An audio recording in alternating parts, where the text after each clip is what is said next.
A todos, muy buenos días. Cordial saludo a todos. Gracias por su atención. Mi nombre es Dalia Silva. Formo parte del equipo de formación ACAIRE y le damos la bienvenida a la conferencia cumpliendo con la norma sismo resistente NRS10 para sistemas HVAC.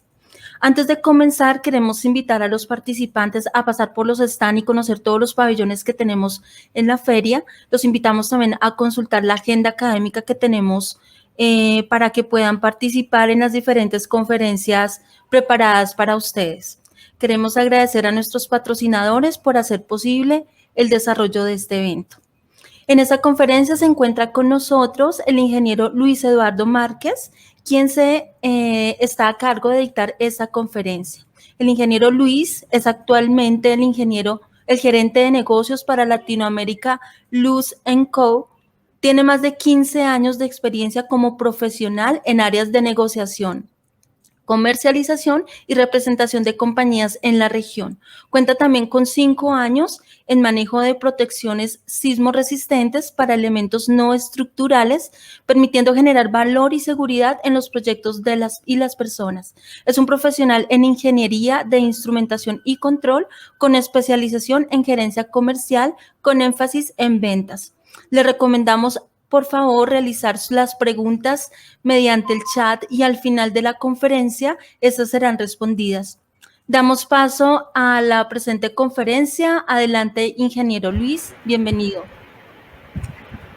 Hola, muy buenos días. Gracias por el espacio que nos brindan en la mañana de hoy. Bueno, tal como lo presenta directamente ACAIRE, somos Luz & Co, una compañía enfocada directamente en todo el tema de protecciones y especialmente en sismo resistencia para elementos no estructurales. Manejamos líneas dirigidas en otros sectores industriales.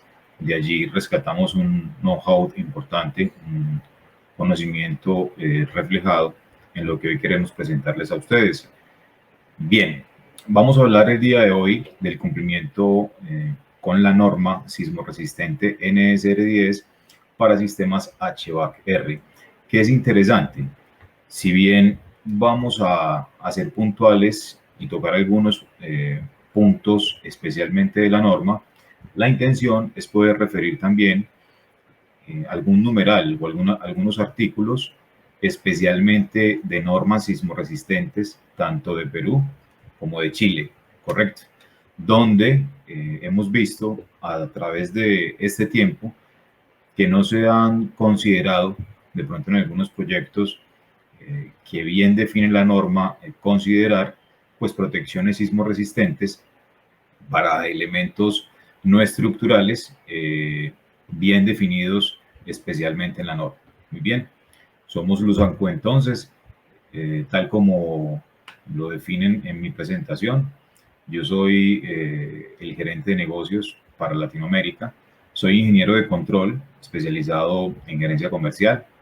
Una experiencia de 20 años en el sector, 6 años en el sector de redes contra incendios, todo el tema especialmente de las protecciones en rociadores automáticos, y venimos ya hace unos 5 años pues ganando una experiencia importante en protecciones enfocadas en todo lo que son elementos no estructurales, tal como lo define el código o la norma sismo resistente, efectivamente NSR10 de Colombia.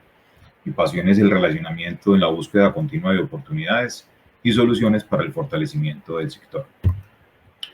Bien, vamos a ver unos puntos especiales y viene un tema interesante. De Colombia, la NSR10 nace de la Ley 400 de 1997, ¿sí?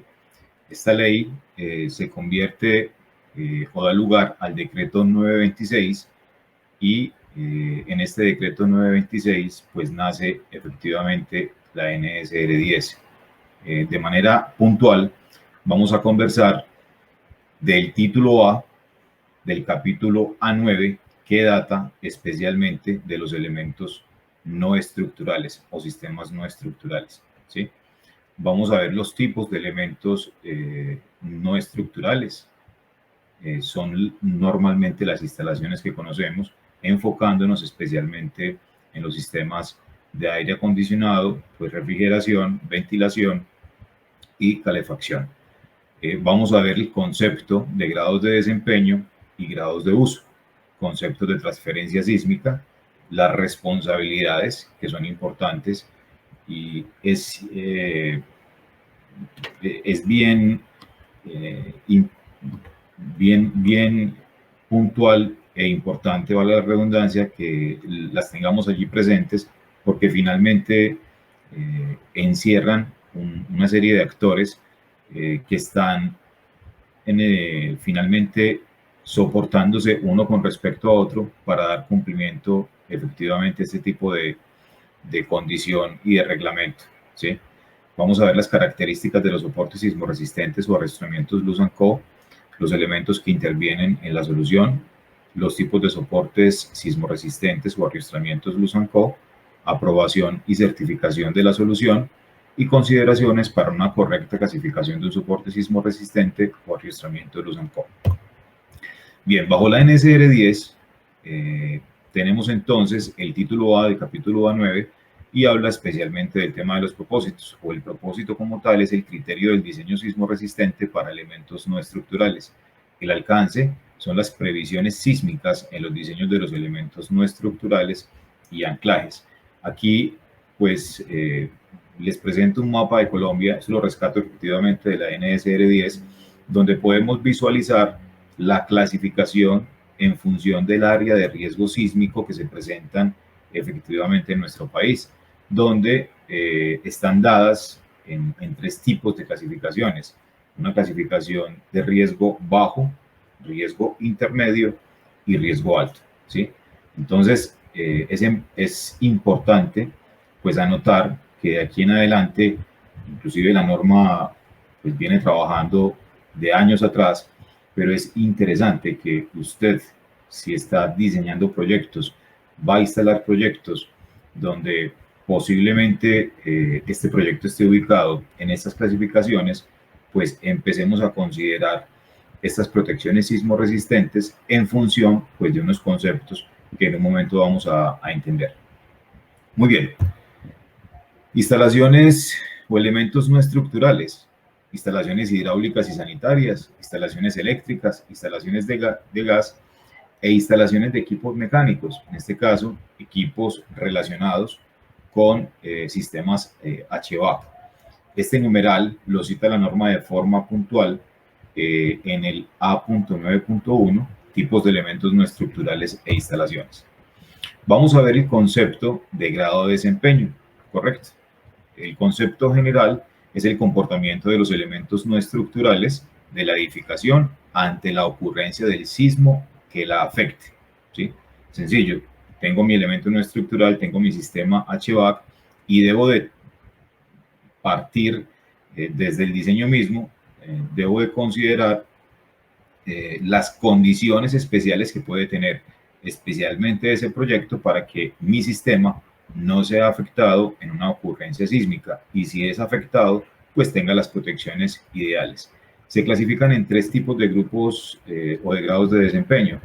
Sería grado de desempeño superior, grado de desempeño bueno y grado de desempeño bajo. El grado de desempeño superior, la norma lo define como el daño en el elemento no estructural, que es mínimo y no interfiere con la operación de la edificación, ¿sí? El bueno es el daño en el elemento no estructural, que es totalmente reparable y puede haber alguna interferencia con la operación de la edificación. Enfocándonos especialmente en grado de desempeño superior y bueno, sobre todo en grado de desempeño superior, necesariamente yo debo de, desde el diseño mismo, pues enfocar especialmente esa protección que debe de gozar o debe de tener el sistema para que éste no vaya a tener ningún tipo de fallas o genere algún tipo de fallas en el sistema mismo y su operación sea absolutamente normal. Bien, este concepto de grado de desempeño está ligado especialmente con los grupos de uso, ¿sí? Entonces, la norma define, NSR 10 define 4 grupos de uso. grupo de uso 4, grupo de uso 3 y grupo de uso 2 y 1, donde los grupos de uso más críticos están definidos en grupo de uso 4 y grupo de uso 3. En un momento vamos a entender un poco cuáles son esos tipos de grupos de uso, cuáles son esos tipos de proyectos, donde lo relacionan de manera directa con un grado de desempeño, en este caso superior. Los grupos de uso 4, grupos de uso 3, tienen entonces una condición especial y es que su grado de desempeño debe ser un grado de desempeño superior. Para ello entonces vamos a entender cuáles serían los grupos de uso. El concepto general de grupos de uso son las edificaciones de acuerdo al grado de complejidad de su operación. Ahora, el grupo de uso 4, la norma la define o define este grupo como edificaciones indispensables, ¿sí? Esta edificación indispensable se toma como una edificación de atención a la comunidad donde deben de funcionar durante y después de un sismo y su operación no puede ser trasladada rápidamente a un lugar alterno. ¿Qué es importante? Que esta edificación, su grupo de uso en sí, este proyecto de manera puntual, pues pueda contar especialmente con el diseño de inicio en sus protecciones frente a las ocurrencias sísmicas que se puedan presentar. Ahora, ¿qué tipos de proyectos, qué tipos de edificaciones están implícitas en este grupo de uso 4? Pues edificaciones tales como sistemas de transporte masivo, ¿sí? En algunas ocasiones, y creo que ustedes lo pueden evidenciar, estos elementos no estructurales no tienen ningún tipo de protección sismo resistente. Algunos pocos sí la tienen. Es importante llamar a la buena interpretación, ¿sí? Y a la buena condición de que este tipo de sistemas pues deban de tener especialmente este tipo de protecciones, especialmente cuando hay sistemas de ventilación en este tipo de edificaciones, en sistemas de transportes masivos, ¿sí? Aeropuertos, ¿sí? Vale y entra dentro del sistema de transporte masivo. Los aeropuertos deben, por su grado de ocupación también, deben de manejar entonces este tipo de protecciones frente a estos elementos no estructurales, entre otros proyectos, ¿sí? U otras edificaciones que finalmente su sistema debe estar protegido. En el grupo número 3, las edificaciones de atención a la comunidad.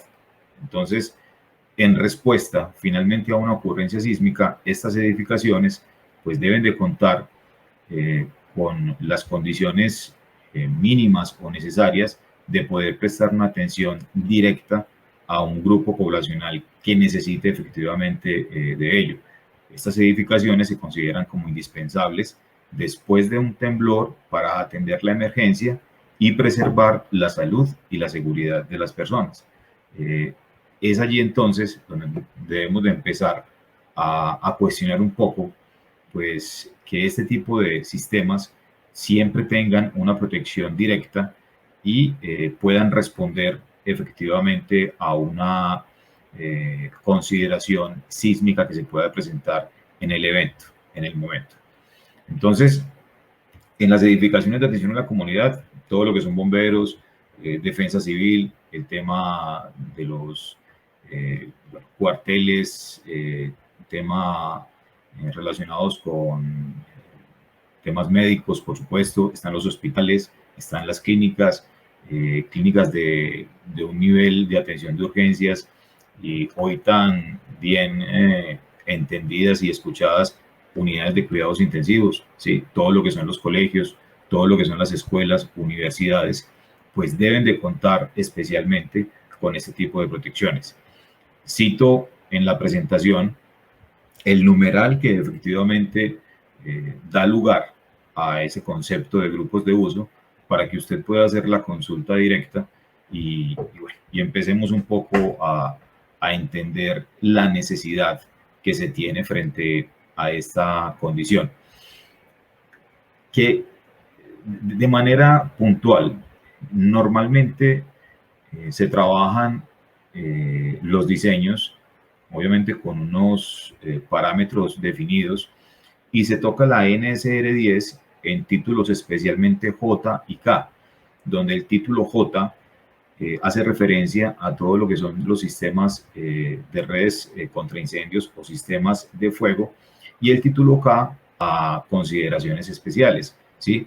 Esas consideraciones especiales introducen o mencionan todo lo relacionado con temas de aire acondicionado, con temas mecánicos, pero allí en ese título pues no está consignado las consideraciones que se deben de tener en cuenta para las protecciones desde el punto de vista sísmico a cada uno de estos sistemas.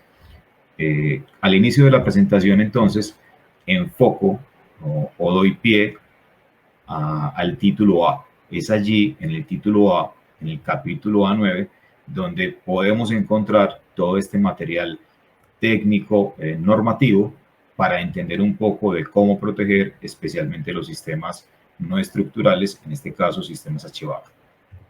Bien, responsabilidades. Las responsabilidades en algunas ocasiones se entienden que son responsabilidades directamente con el calculista o directamente con el ingeniero estructural, ¿sí? Donde pues será responsable este profesional de poder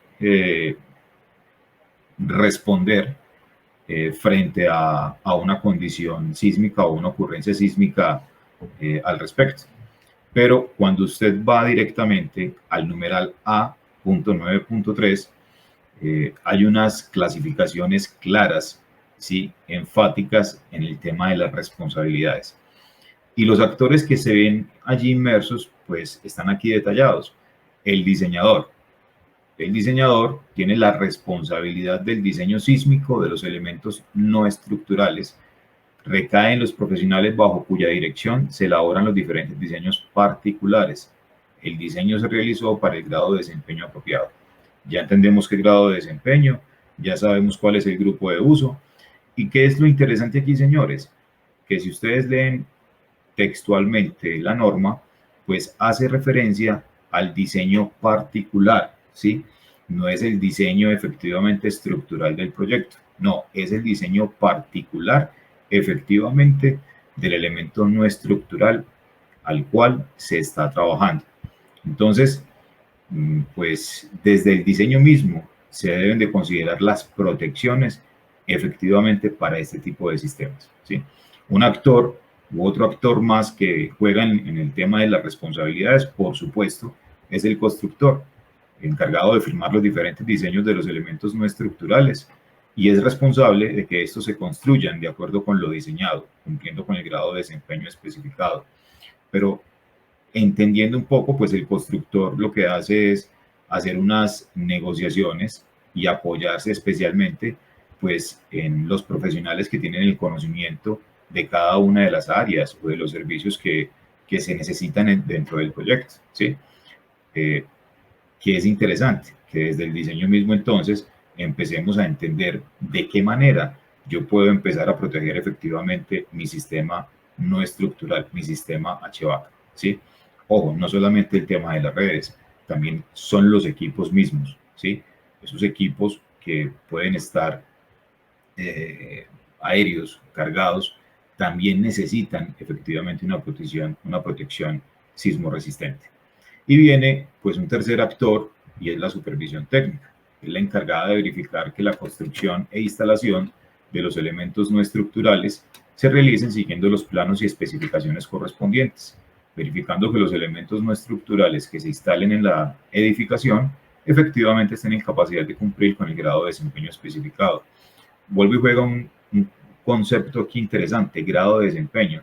Si se dan cuenta, ingenieros, este grado de desempeño, recordando un poco el concepto que vimos hace un momento en los slides anteriores, este grado de desempeño finalmente es quien me determina si definitivamente yo debo de tener protecciones en mi sistema no estructural o no.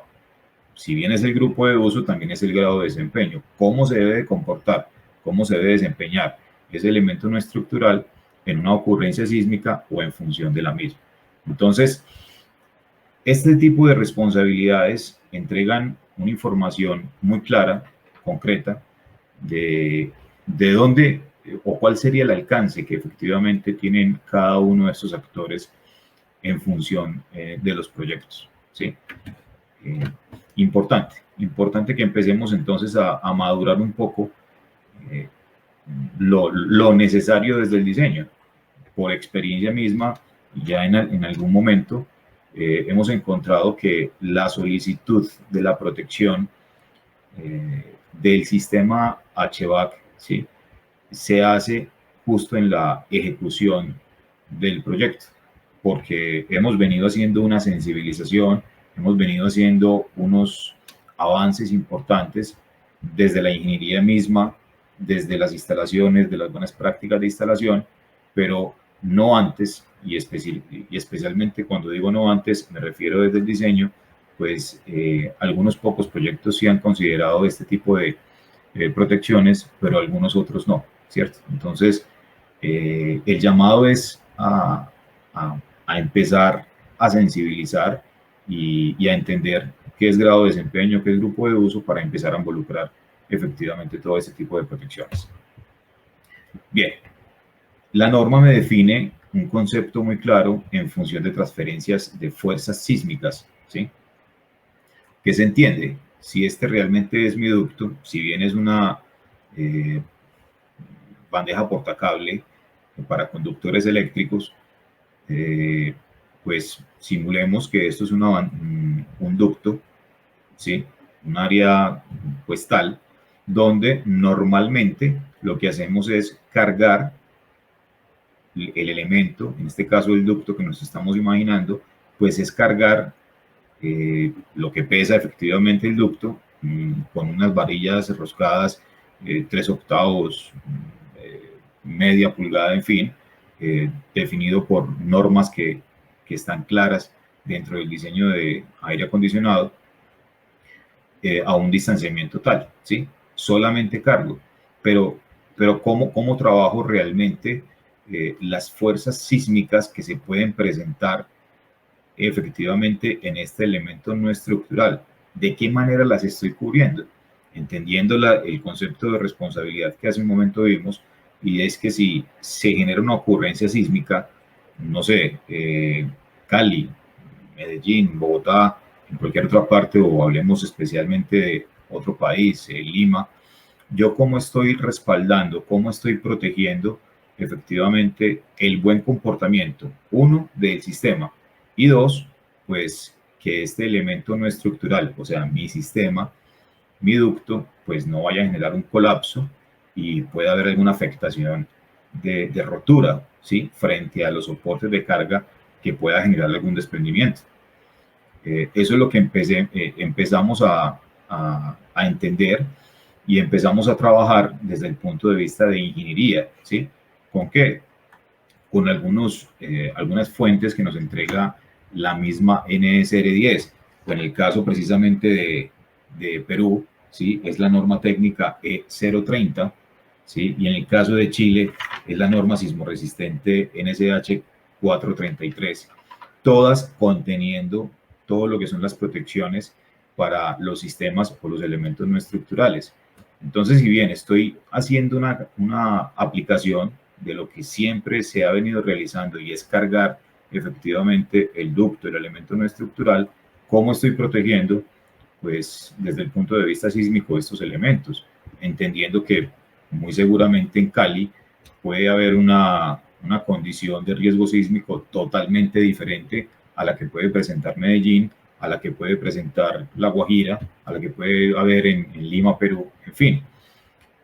Hay unas informaciones claras que contienen efectivamente cada una de las normas y nos entregan ese tipo de números para que empecemos a trabajar con ellos. Números que están basados en históricos, 40, 50 años atrás, de cómo es el comportamiento de los terrenos de cada una de estas áreas donde efectivamente se van a trabajar los diferentes proyectos.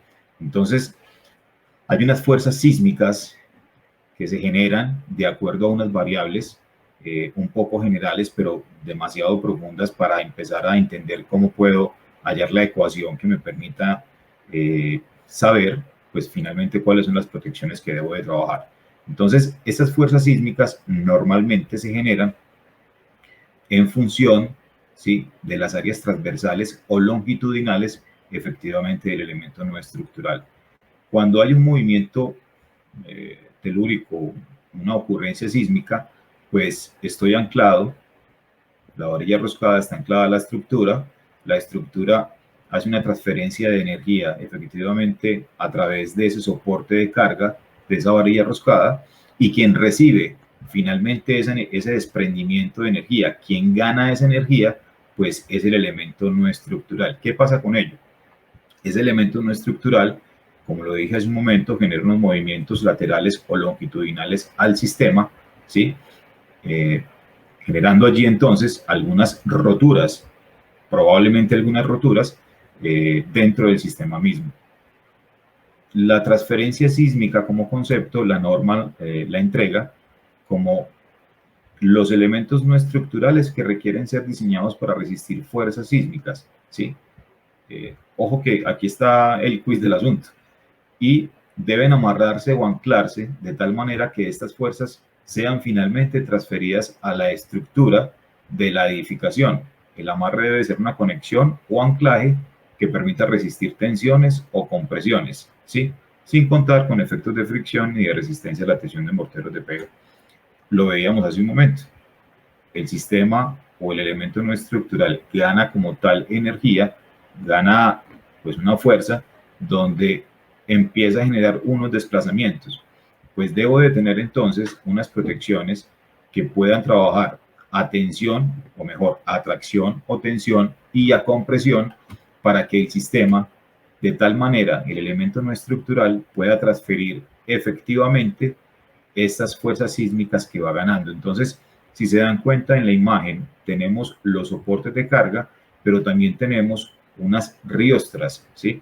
Tenemos unas componentes que lo que generan finalmente es la transferencia de fuerzas sísmicas que gana el elemento no estructural y las regresa a la estructura, que sí está diseñada para resistir este tipo de diferencias o movimientos sísmicos, ¿sí? Se puede visualizar acá que tenemos entonces 1, 2, 3, 4 componentes. En este costado del elemento no estructural tengo 1 y 2 componentes, y al otro costado, justo el espejo en sí de este lado, tengo 1 y 2 componentes. Este es un soporte sismo resistente que se conoce como 4 vías. Estoy manejando movimientos laterales del elemento no estructural y longitudinales del elemento no estructural. Aquí no sé si alcanza a apreciar realmente pues los soportes de carga, que son las varillas roscadas, pero también están las riostras, solamente una riostra, ¿sí?, en un lado para trabajar los movimientos laterales que se puedan presentar frente al elemento no estructural, ¿sí? ¿Cómo lo trabajamos, Luis? ¿Cómo lo seleccionamos? Viene entonces un tema de ingeniería que debemos empezar a considerar. La norma entrega unas herramientas, unas ecuaciones definidas para que entendamos finalmente, de acuerdo a unas condiciones de carga, unas condiciones de ubicación, pues cuáles serían los tipos de fuerzas sísmicas que debo de empezar a trabajar. Bien, esto como concepto en transferencias de las fuerzas sísmicas. Nosotros como Luz & Co presentamos una solución directa para trabajar este tipo de protecciones sismo resistentes en elementos no estructurales. Y viene aquí un tema muy importante. Si bien tenemos una solución que opera única y exclusivamente bajo tracción, ¿sí?, esta solución lo que hace es trabajar con cables, o sea, trabajamos necesariamente con cables, pero esto no es un cable, esto no es una guaya que se pueda obtener en almacenes de grande superficie, que se pueda obtener en alguna ferretería, ¿sí? Finalmente, este tipo de productos, este tipo de guayas, pues cumplen con unas exigencias especiales en función de la ASCE 19. Esta norma ASCE 19, ASCE es la Asociación de Ingenieros Civiles de Estados Unidos, pues tiene dentro de sus investigaciones, dentro de sus experiencias, reúne unos conceptos donde dispone unas exigencias tal que cualquier fabricante en función de este tipo de productos debería de cumplir.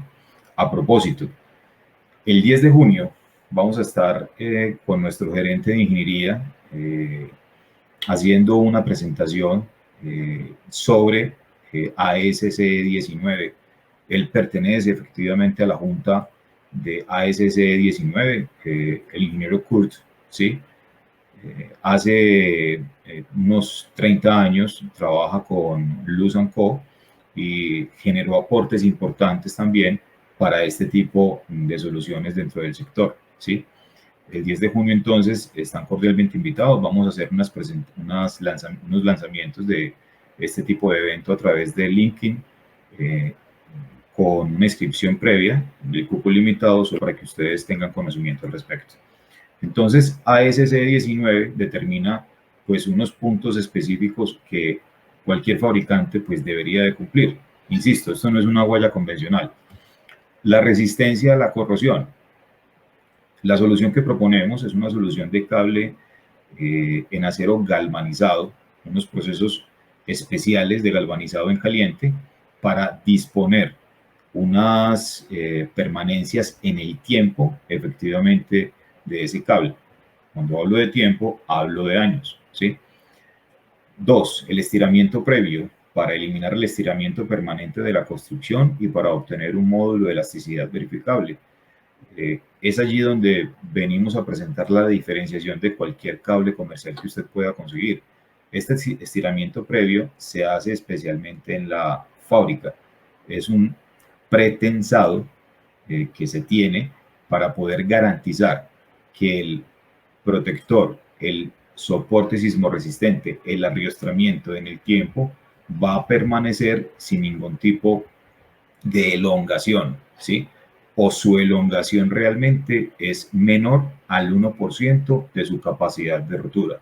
Es allí entonces donde generamos la garantía, donde efectivamente este tipo de protecciones se van a mantener y van a cumplir pues su aplicación de acuerdo al evento que se pueda presentar.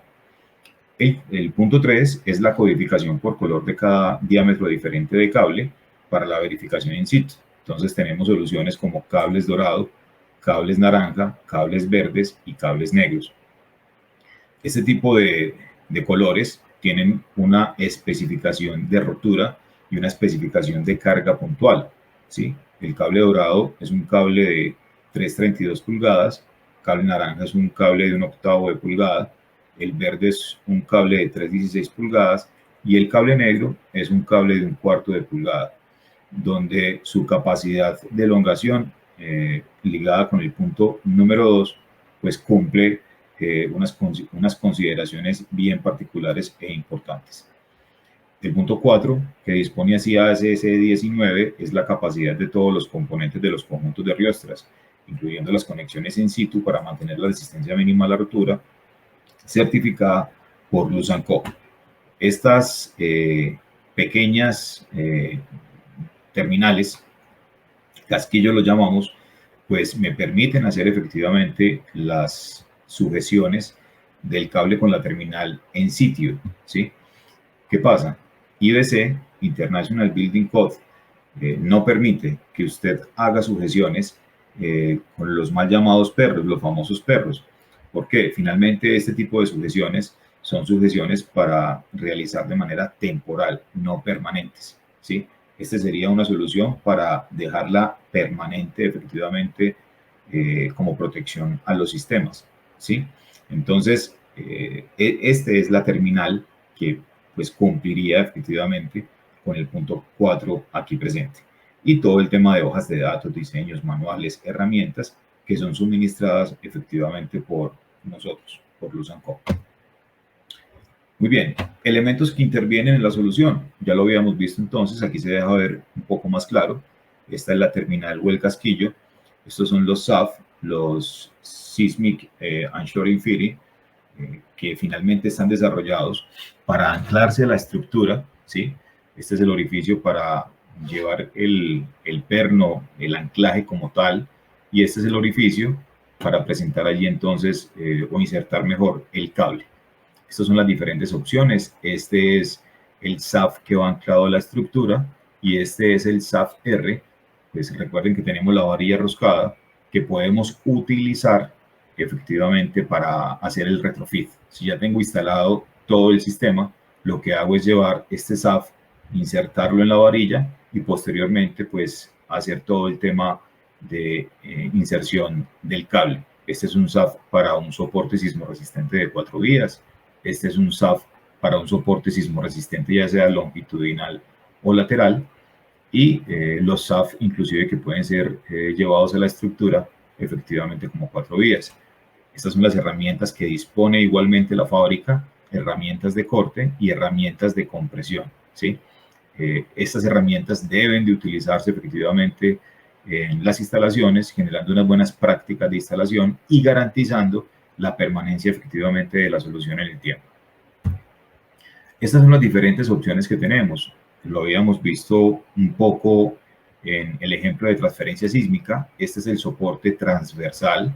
Si bien este es mi elemento no estructural, el ducto, el tubo, el elemento, la máquina, finalmente estoy trabajando lo que son fuerzas a tracción continuamente.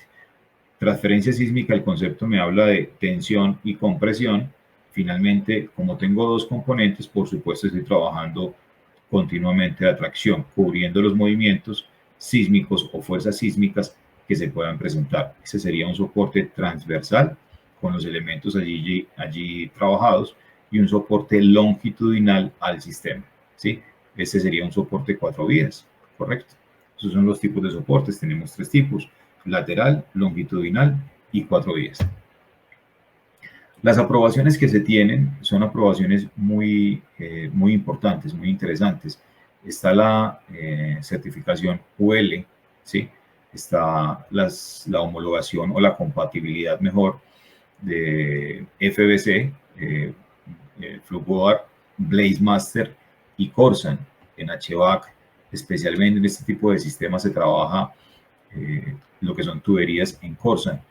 Nuestra solución como tal, pues tiene homologación directa con este tipo de productos, ¿sí? Este tipo de materiales directamente desde Lubrisol, ¿sí? Esta es una homologación que tenemos con Lubrisol, donde es compatible nuestro sistema de protección sismo resistente con ese tipo de sistema.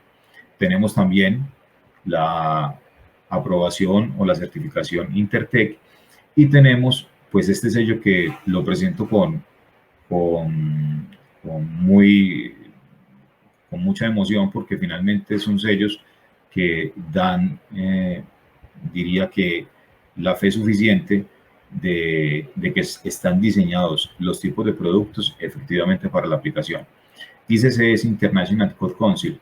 International Code Council pues trabaja de la mano con IBC, International Building Code, Código Internacional de Construcción, y a su vez trabaja pues igualmente con ASSE 7, que es una base importante para todo lo que son normas sismoresistentes, especialmente en nuestra región. Entonces, ¿qué dice ICC? Que efectivamente nuestra solución, nuestro soporte sismoresistente, pues cumple con las condiciones desde el punto de vista en ocurrencias sísmicas para proteger especialmente los sistemas. Obviamente con unos cálculos definidos para poder trabajar en sí cada una de esas protecciones. Bien, ¿qué debo de tener en cuenta? ¿Qué debo de tener en cuenta para trabajar diseñar o clasificar los diferentes soportes sismoresistentes? Uno, el coeficiente de aceleración sísmica. Se ve muy simple el coeficiente de aceleración sísmica, Normalmente en Estados Unidos este tipo de datos ya están entregados, están dados. Aquí en Colombia hay unas ecuaciones consignadas en el título A9, donde pues habría que detallar un poco la ecuación para poder hallar el coeficiente de aceleración sísmica. En la ecuación están contenidos el grado de importancia, el terreno, hay unas constantes involucradas allí en función de las áreas de riesgo sísmico de cada región, en fin. Pero debo de tener claro cuál es el coeficiente de aceleración sísmica. El 2, pues las cargas verticales, ¿sí?, de los sistemas para determinar las cargas horizontales. Estas cargas verticales, la norma también NSR10, pues tiene unas excepciones para no proteger los elementos no estructurales. Las excepciones están dadas en función de las áreas de los elementos no estructurales, de las áreas, por ejemplo, de la tubería, de las áreas de un ducto de manera puntual. Por ejemplo, tubería hasta 2.5 pulgadas no debo de protegerlas, ¿sí? O hasta 2 pulgadas, de 2.5 en adelante, debo de tener protección si su grupo de uso y grado de desempeño así lo exigen, ¿sí? Las áreas en función de, hay unas áreas específicas que no debo de proteger, eso en función del sistema mismo, pero también hay una exoneración de no proteger los sistemas y es el distanciamiento entre el sistema y la estructura, ¿sí? Si la distancia entre el sistema y la estructura es de 30 centímetros o menos, no estoy obligado a proteger efectivamente el sistema. Normalmente, este tipo de distanciamientos son mayores. Entonces, es allí donde debo de empezar a hacer o considerar mejor los diseños, especialmente para proteger efectivamente este tipo de sistemas, ¿sí? Entonces, las cargas verticales juegan un papel importante. ¿Por qué? Porque en los soportes transversales, pues yo debo de arrastrar a una distancia máxima, por ejemplo, en soportes transversales de 12 metros y longitudinales máximo de 24 metros. Debo de entender cuál es el área de influencia, cuál es el aporte que me hace cada uno de los soportes en función de las variables ya antes consideradas para saber si la distancia máxima realmente es a 12, a 9, a 8 metros. En fin, habría que calcularlo necesariamente.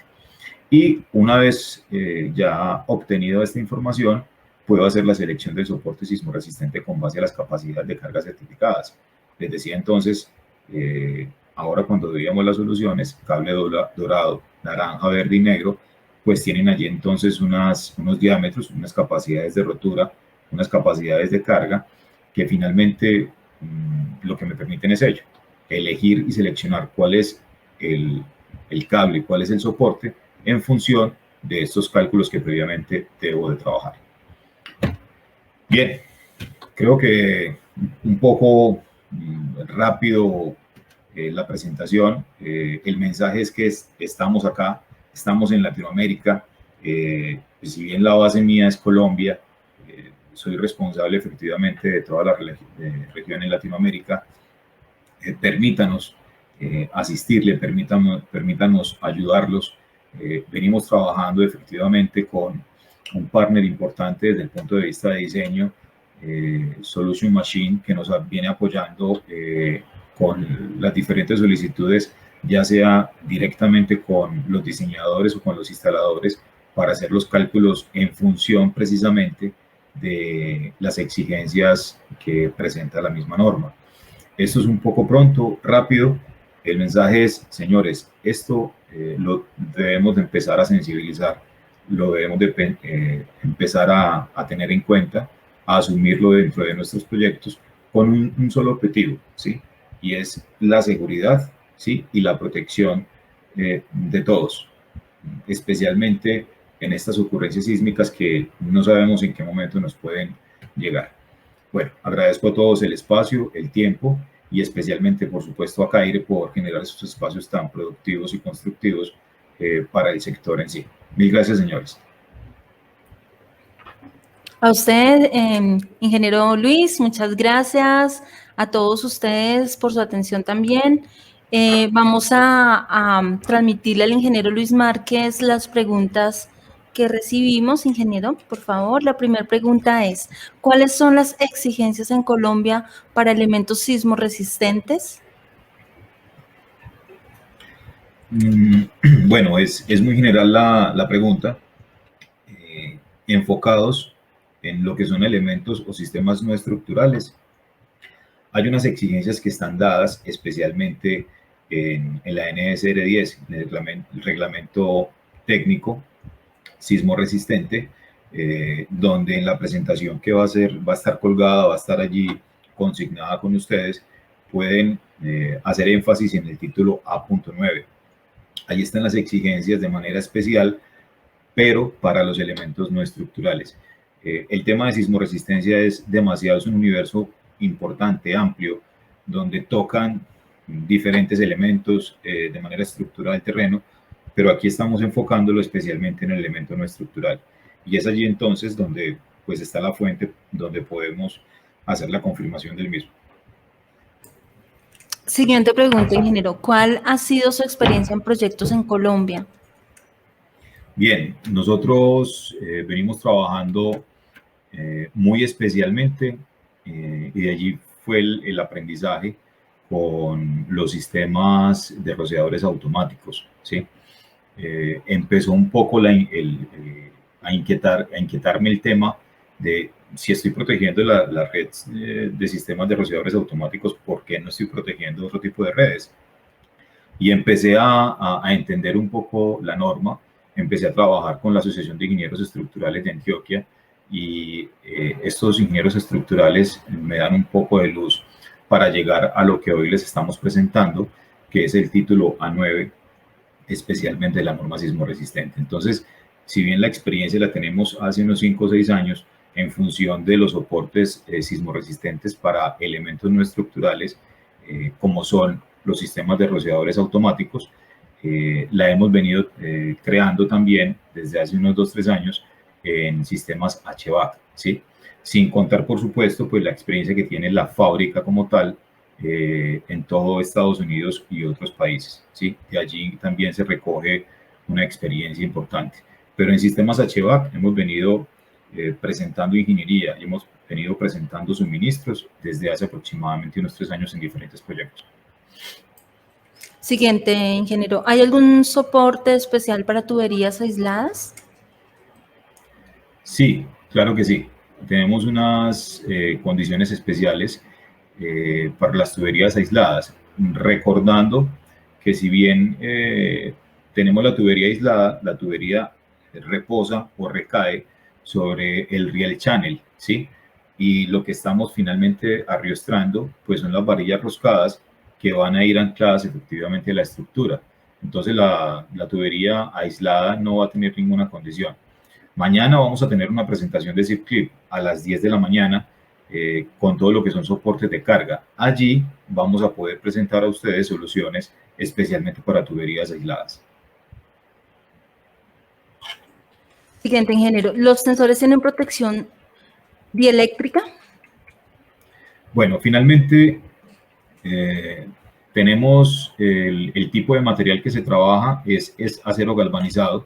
Eh, en alguna condición especial, lo que venimos trabajando en todo el sistema son materiales en acero, ¿sí? Acero galvanizado, acero negro. No hay lugar a un par galvánico que se pueda generar allí. Entonces, no vamos a tener ningún tipo de conducción eléctrica dentro del... Este no es un cable conductor eléctrico, es un cable netamente mecánico, ¿sí? Trabajaría como un material o similar, efectivamente, de los sistemas que venimos trabajando, varillas roscadas, la misma tubería en sí, ¿correcto? Y ya para finalizar, ¿cómo podemos decirles a nuestros clientes que es una exigencia usar elementos para los ductos? ¿Me repites? Qué pena, Dalila. ¿Cómo podemos decirles a nuestros clientes que es una exigencia usar elementos para los ductos? Mire, realmente el cliente, más que decirles, es poder, poder empezar a sensibilizar que si el proyecto de ese cliente está ubicado en un área de riesgo sísmico intermedio o alto, ¿sí? Y su grupo de uso clasifica como un grupo de uso 3 o 4 el grado de desempeño de ese sistema pues debe de tener unas protecciones sismoresistentes que protejan, valga la redundancia, pues el sistema como tal. Esto no es una opción, esto no depende si el cliente quiere o no quiere. Sí, y recuerden que si empezamos la presentación, la ley como tal me está exigiendo unos cumplimientos en función de hecho, vamos a estar muy en contacto con Acaire porque viene un tema de, si bien para la parte eléctrica está el RETIE, norma RETIE, Acaire entiendo que va a empezar a generar como unos protocolos finalmente térmicos.